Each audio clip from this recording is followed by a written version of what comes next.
श्रीराम समर्थ 18 जुलै. साक्षीत्वाने राहणाऱ्याला दुःखाची बाधा नाही. देहबुद्धी आहे तोवर, म्हणजे मी देह आहे ही भावना आहे तोपर्यंत काळजी राहणारच. काळजी मनातून असते. जोवर संशय फिटत नाही, परमेश्वराचा आधार वाटत नाही, तोवर काळजीही मनाला सोडित नाही. कुंडलीतल्या ग्रहांच्या अधिकाराची मर्यादा देहापर्यंतच आहे. पैसा किती मिळेल हे त्यावरून सांगता येईल. भगवंताकडे किती कल आहे हे सांगता येईल. पण भगवंताची प्राप्ती होईल की नाही हे सांगता येणार नाही. मनुष्य जन्म येऊनही भगवंताची प्राप्ती नाही झाली तर जीवाचे फार नुकसान आहे. भगवंताच्या प्राप्तीची मनापासून तळमळ लागायला पाहिजे.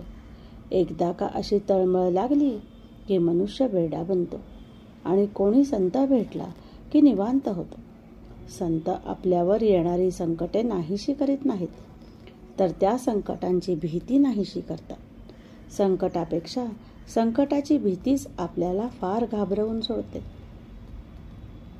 आपल्याला जे कळले ते लोकांना कळून लोक सुखी होऊ द्या, हा संतांचा एकच हेतू असतो.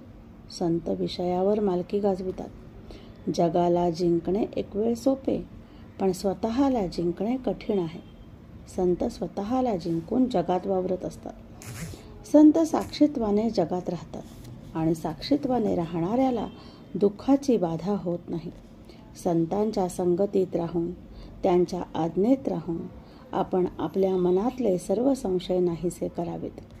वास्तविक संतांच्या आज्ञेचे एकनिष्ठेने जो पालन करतो त्याचे संशय आपोआप दूर होतात.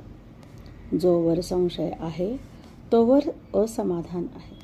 समाधान हे आपले आपल्यालाच घ्यायचे असते. म्हणून ज्याला समाधानी राहायचे आहे त्याने फार धडपड करू नये.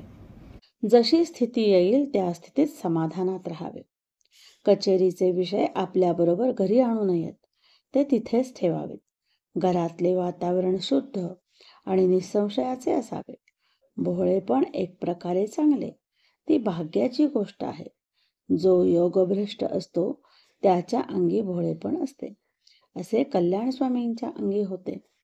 झालेल्या गोष्टी विसरून जाण्यातच खरा आनंद आहे, पण ते विसरणे कृत्रिमपणे न आणता भगवंताच्या स्मरणात राहिल्याने आले पाहिजे.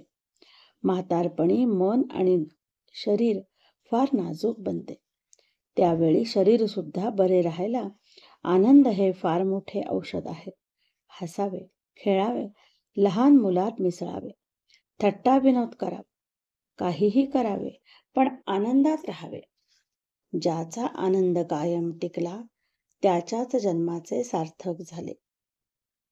आजचे बोधवचन: समाधान ही परमेश्वराची खरी देणगी आहे. ती मिळविण्याचा उपाय म्हणजे भगवंताचे स्मरण होय. जय जय रघुवीर समर्थ. जानकी जीवन स्मरण. जय जय राम.